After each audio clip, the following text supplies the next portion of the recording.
Kad i gde se igra 60. Super Bowl, koje su tradicije, koliko košta da odete na jedan, gde možete da ga gledate u Srbiji i koliko trebate znati od pravila da bi mogli da gledate ovu utakmicu. 60. Super Bowl će se igrati 8. februara 2026. u pola 4 popodne po lokalnom vremenu, što je rano ujutru 9. februara između nedelje i ponedeljka u Srbiji. Igraju ga Seattle Seahawksi protiv New England Patriotsa na stadionu čije ime gotovo svi u Srbiji izgovaraju pogrešno. Stadion je nazvan po čuvenom proizvođaču farmerki, čije ime kod nas svi izgovaraju Levi's, ali bi ispravno trebalo biti Levi's. Nazvani su po svom osnivaču Livaju Straussu, koji je prilagodio svoje ime kad se doselio u SAD. Himnu pred početak utakmice će pevati Charlie Puth, dok će show na poluvremenu izvoditi portorikanski umetnik Bad Bunny. Ajmo malo sad o stadionu.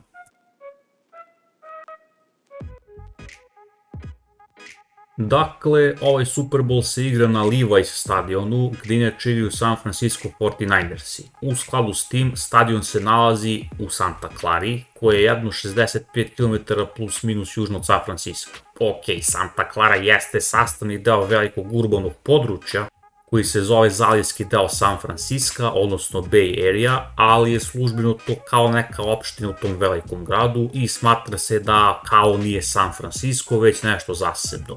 To je otprilike nešto kao što je Zemun za Beograd, na primjer. Površina stadiona je prirodna trava i prema zvaničnom sajtu ima kapacitet od 70.000 mesta, a po potrebi se može proširiti na 75.000, kao što je to bio slučaj 2014. za prethodni Super Bowl koji je ovde odigran, 50. između Carolina Panthersa i Denver Broncosa. Zvanični kanal NFL-a je objavio ovu utakmicu na svom YouTube nalogu, pa ako hoćete možete da gledate i ja vam neću orati rezultat.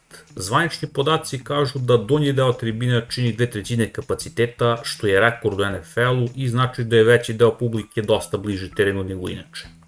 Ovdje imate jedan od izuzetaka od pravila kojim se liga vodi kada bira teren za Super Bowl. Nema krov. Ovo znači da loše vreme može da utiče na igru, poput padavine ili kiše, ali s obzirom na to kako je prosječno vreme u toku godine za ovaj deo Kalifornije, to nikakav problem ne bi trebalo da predstavlja.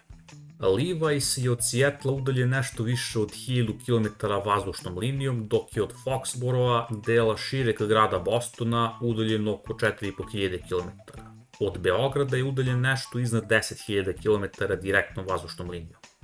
Inače, evo i neke zanimljivosti, Santa Clara je otprilike na istoj geografskoj širini kao Atina u Grčkoj. Nego šta ako hoćete da gledate ovu utakmicu na licu mesta? Koliko bi to koštalo navijače Seattla, New Englanda i nekog random građanina ili građanku Srbije? Karte za Super Bowl nemate u slobodnoj prodaji odmah, odnosno ne možete ih kupiti direktno od NFL-a, već ih liga najpre podeli svakoj od 32 ekipe koje je čine, pa ih onda klubovi nakon toga rasturaju i dele partnerima, sponzorima, nekim svojim prodavnicama i tome slično. New York Times je 2024. objavio jedan članak koji bliže objašnjava postupak. 75% svih karata za Super Bowl se deli ekipama. Ne dobijaju svi isti procenat, učesnici Super Bowla dobijaju po 17% od ove zalihe, a i domaćin kao neku naknadu za održavanje utakmice dobije malo više, ali se ne navodi koliko više. Preostalih 25% liga zadržava za sebe i oni određuju kome ih daju. Najčešće ih oni daju inicijativama za mlade, učiteljima i profesorima, sponzorima i partnerima i tome slično. Ovdje se navodi da neke karte NFL daje za džabe, konkretno se spominju 600 besplatnih karata za nastavnike i trenere omladinskih kategorija američkog fudbala, dok se drugima daju povlašćene cene. Primjera radi, komesar lige, u trenutku objave snimka Roger Goodell, uvijek gleda Super Bowl uživo, a na 59. Super Bowlu je uživo prisustvovao Donald Trump, čime je ušao u istoriju kao prvi aktuelni predsjednik koji je uživo pratio ovu utakmicu. Dok obojica definitivno imaju novca da kupe svoje karte, ja ipak mislim da su oni ovo dobili od tih 25% koje liga zadržava. Obični Amerikanci ili fanovi NFL-a karte mogu da kupe u trenutku kad one dođu do klubova. U tom trenutku neki od partnera klubova ili portali poput Ticketmastera kreću da prodaju karte putem interneta ili nekih poslovnica. Ticketmaster je i zvanični partner NFL-a za prodaju karata, kao što možete vidjeti ovdje. Ako imate sezonsku kartu, neki klubovi održavaju lutrije gde, ako izvuku vaše ime, dobijete ili besplatne karte ili karte po znatno nižoj ceni, tako bar neke objave po Redditu kažu. I najzad, u kolektivnom radnom ugovoru koji su 2020. potpisali sindikat igrača i upravni odbor NFL-a, rečeno je da liga mora da svakom igraču u svakoj ekipi NFL-a koji nije u ekipi za vežbu, već ima punopravni ugovor, omogući da kupi 2 karte za Super Bowl. Oni ih mogu nabaviti po povlašćenim cenama, ali ih ne smiju preprodavati, to jest ne bi trebalo.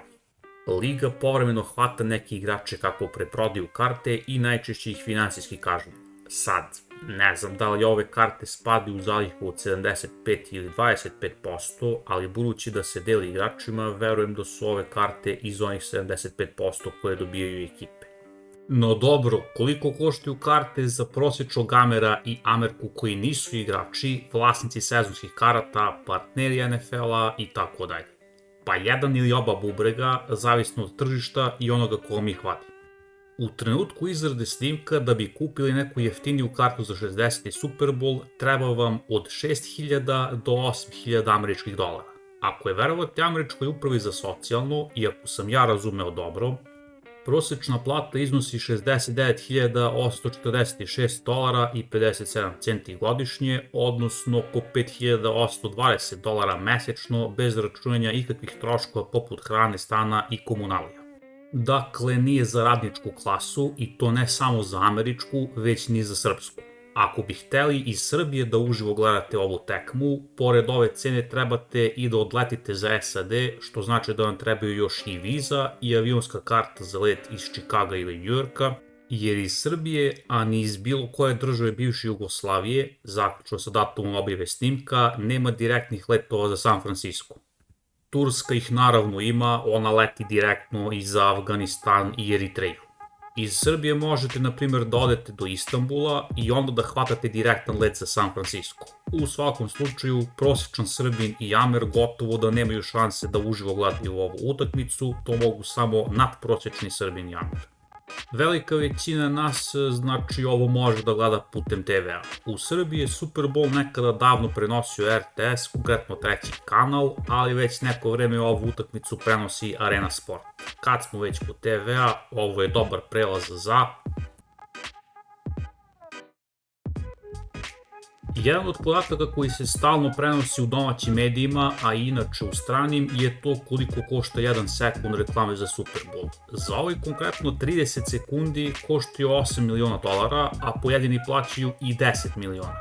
Cena je prilično visoka jer ogroman deo publike u Americi će sigurno gledati Super Bowl preko TV-a, što znači da ono što reklamirate sigurno gledaju, ako ne svi, onda bar jedan deo od publike koja je ostala u svoj TV tokom reklama. U ovim reklamama često imate i poznate ličnosti poput glumaca i sportista koji nešto reklamiraju, scene iz serije i tome slično, ali van SAD-a mislim da se one ne emituju. Ipak ima načina da ih vidite. Naravno, YouTube je tu, ali hteo bih da vas upoznam sa sajtom superbowlads.com. Oni imaju kolekcije reklama od 98. i imate ih skoro sve, ako ne i sve. Kao što piše na dnu, nisu povezani sa NFL-om ni na koji način, ali opet imaju zanimljivu zbirku. Budući da Super Bowl ima prilično jaku gravitaciju na američkim TV programima, vremenom su se razvili koncepti lead-out programa, odnosno nešto što se pušta posle Super Bowla i nešto što ide pre, jer opet imate priliku da iskoristite tu gledanost pošto su svi već na TV-u. Jedna od tradicija koje su započele 2004. je intervju aktuelnog američkog predsjednika uoči Super Bowla. Prvi takav intervju je odradio Bush mlađi, bukvalno pred utakmicu i on je trajao oko 5 minuta. Možete ga pogledati na YouTube-u ako hoćete, pustit ću vam link u opisu.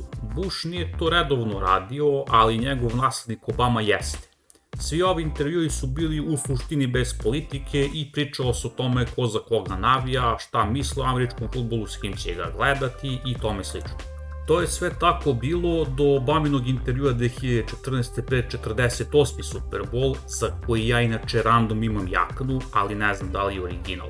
Iako je ovo emitovano na Fox Sports, u skladu s nekim našim sportskim emisijama, ovde o sportu reči nije bilo, već se odmah prešlo na politiku, konkretno su teme bile zdravstvo, Libija i poreska služba.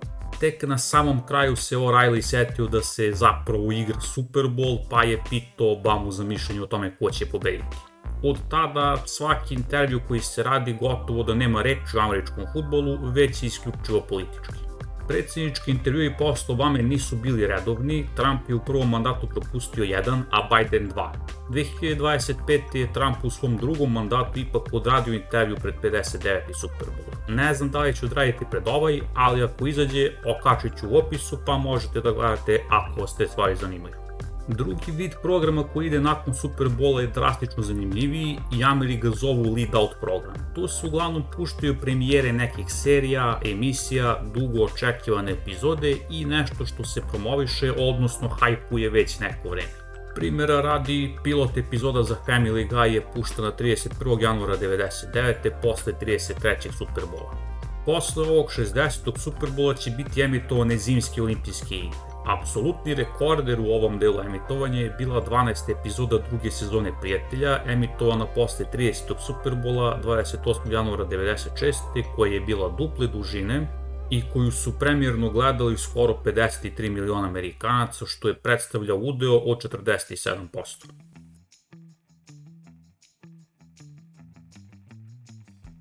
Evo vam neki najgrublji mogući presek pravila američkog fudbala ako bi hteli da gledate utakmicu. Igra se 11 na 11 u 4 četvrtina od po 15 minuta, položaj na terenu se prenosi između prve i druge, kao i treće i četvrte četvrtine, a pred kraj druge i četvrte imate obaveznu pauzu na 2 minuta do kraja. Ako napad uhvati loptu ili je unese ovde ili ovde ako ste druga ekipa, to je touchdown i vredi 6 poena.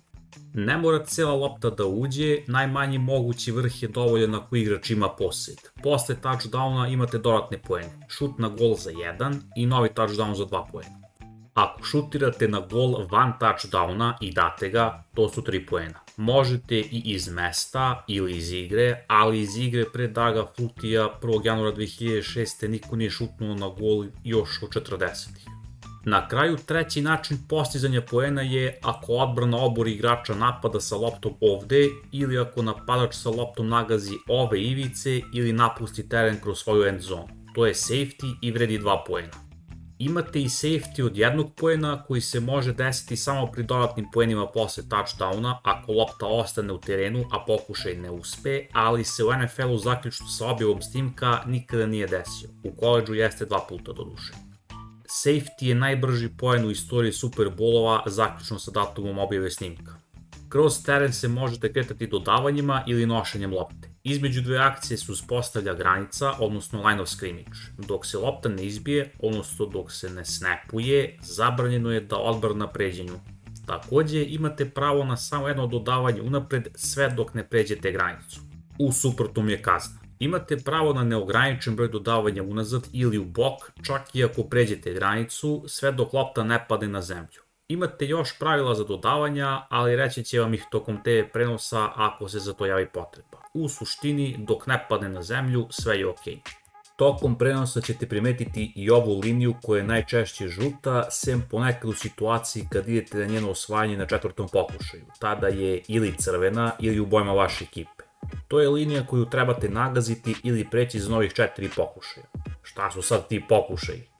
Pa vi tokom napada možete odmah da gađate touchdown ili šutirate na gol, a možete da idete i 10 po 10 yardi. Imate 4 pokušaja, odnosno downova, da ukupno osvojite bar 10 novih yardi i ako uspete, dobijete nove pokušaje. Ako ne uspete, protivnik dobije loptu na mestu poslednje granice, to jest line of scrimmage-a, ali zavisno od igre i situacije to može biti i na drugom mestu.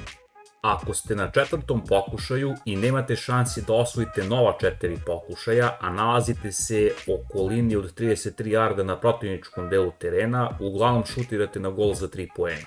Ako ste predaleko odatle, najčešće ide punt ili ispucavanje.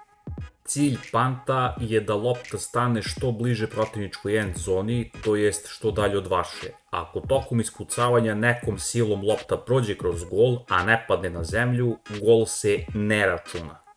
Kazne se signaliziraju bacanjem žute zastavice koje su umotane pri vrhu i izgledaju ovako. Ima mnogo vrsti kazni, ali u suštini ako je napad kažnjen, pomera se unazad, a ako je odbrana kažnjena, ona se pomera unazad, odnosno napad unapred. Ekipe mogu i da odbiju da primene kaznu, a kazne mogu i da se poništavaju, na primjer kad obe ekipe dobiju po jednu. I na kraju vreme. Obe ekipe imaju po 3 timeouta po poluvremenu i za razliku od, na primjer, košarke, oni se uglavnom ne koriste za crtanje akcija, već za zaustavljanje vremena, mada se desi ponekad da igračima treba odmora ili ipak neke strategije. Vreme za napad, odnosno izbijanje lopte, je prilično velikodušno i iznosi 40 sekundi. Timeout, nepotpuno dodavanje i okončanje akcije na 2 ili manje minuta do kraja poluvremena automatski zaustavljaju sat. Takođe, počevši od 2 minuta do kraja druge i od 5 minuta do kraja četvrte četvrtine, ako igrač sa posedom izađe bilo gde u aut, i to zaustavlja sat.